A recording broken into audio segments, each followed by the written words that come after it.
माझे मित्र तसे चांगले आहेत बाबा. ज्यावेळी मी निराश झालो होतो प्रेमाच्या आत्महत्यामुळे, त्यावेळी मी जीव द्यायला निघालो होतो. तेव्हा त्याच मित्रांनी वाचवलं मला.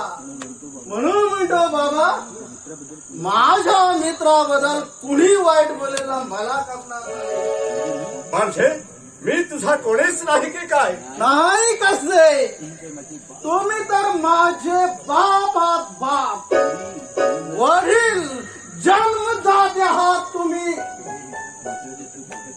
हे बघ अजय, हे मित्राचे सुख डोक्यातून काढून टाक. अरे जोपर्यंत खिशात पैसा आहे तोपर्यंत त्यांची मैत्री असते. आणि एकदा का तुझा किस्सा रिकामा झाला मग तुझ्याकडे कुणी ढुंकूनही पाहणार नाही.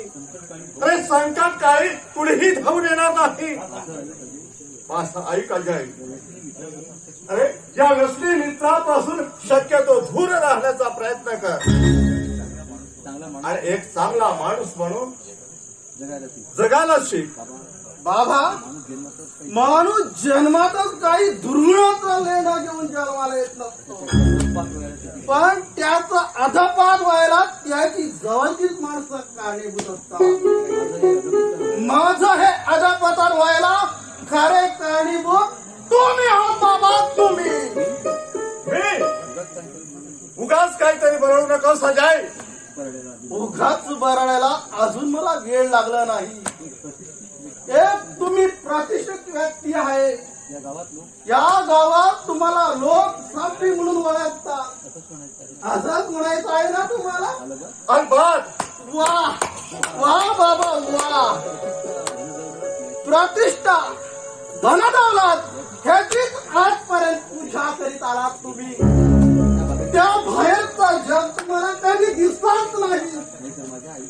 नाही तर माझ्या आयुष्याची परवान अशी कधीच झाली नसती. माझं आयुष्य उद्ध्वस्त व्हायला खरे कारणीभूत तुम्ही आहात बाबा.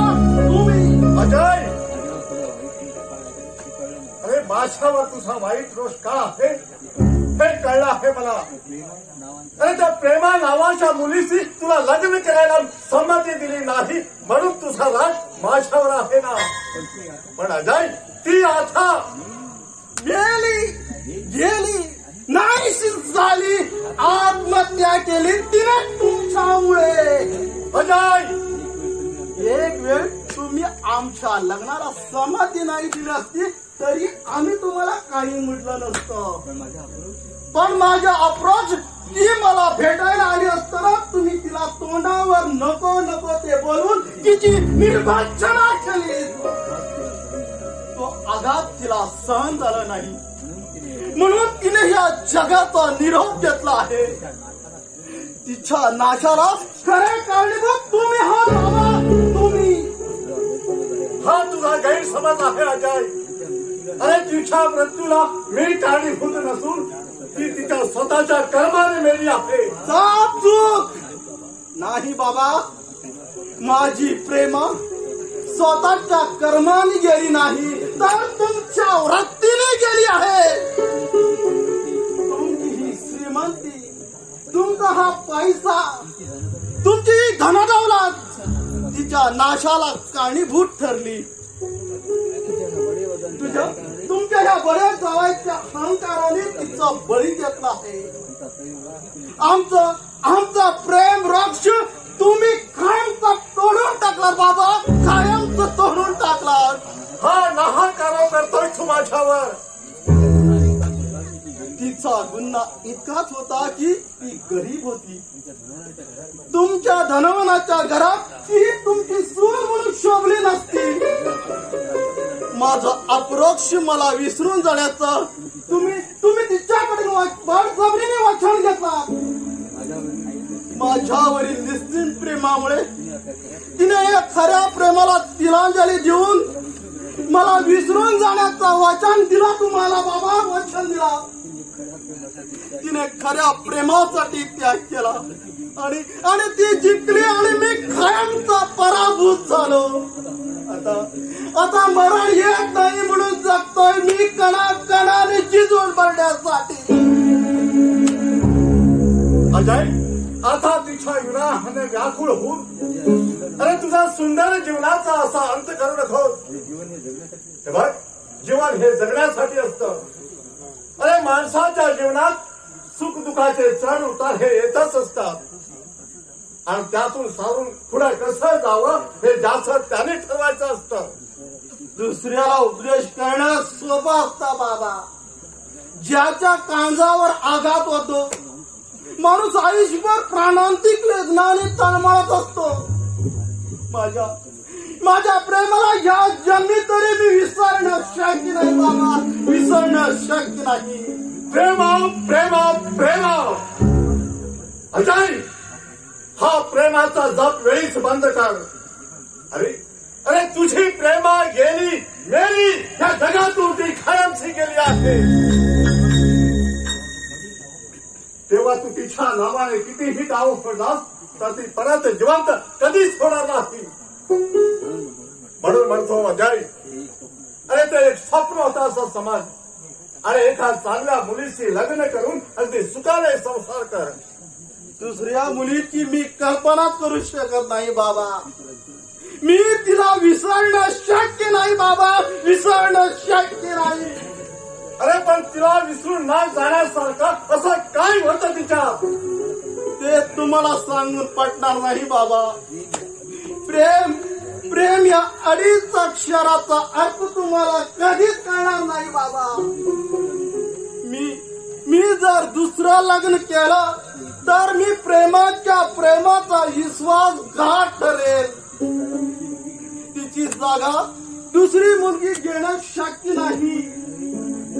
अरे अरे पण मेलेला माणूस परत जिवंत होतो का? म्हणून म्हणतो नीट विचार कर. हे बघ, तुझ्यासाठी मी रामपूरवाडीवरून एक चांगलं स्थळ आणलं आहे. त्यांच्याशी बोली सुद्धा केली आहे मी. स्थळ अगदी खानदानी आहे आणि मुलगी तर पाहायलाच नको, एकदम देखणी अगदी सुंदर आहे. उद्याच मी रामपूरवाडीला जातो आणि लग्नाचा मुहूर्त पक्का करून येतो. तुम्ही त्या भानगडीत पडू नका बाबा. अरे हे मी सर्व तुझ्या चुकासाठी करतो आहे. माझं सुख यापुढे माझ्या नशिबात सुख येणं शक्य नाही. दुःखाच माझी साथ करणार आहे. आणि तुम्हाला खरीच जर माझ्या सुखाची इतकी कळकळ असते तर त्याच वेळी प्रेमाचं लग्न माझ्याशी करून दिलं असतं. अजय, अरे काय बोलतोस तू हे? सत्याची जाणीव करून देतो मी तुम्हाला. सत्य हे नेहमी कटू असतं बाबा. ते ऐकायला कडवट लागतं कानाला. असा विचार करू नको अजय. अरे तुझ्या जीवन मरण्याचा हा प्रश्न आहे. तुझं आयुष्य फार मोठं आहे, त्याचा असा दुरुपयोग करू नकोस. अरे माणसाला आयुष्यात सर्वात जास्त साथ हवी असते त्या हक्काच्या माणसाची, आपल्या पत्नीशी. त्याशिवाय त्याच्या जीवनाला अर्थच राहत नाही. तुम्ही मला कितीही पटवून देण्याचा प्रयत्न केला तरी ते मला पटणार नाही बाबा. मग आयुष्यभर बस त्या प्रेमाचा नावाचा जप करी.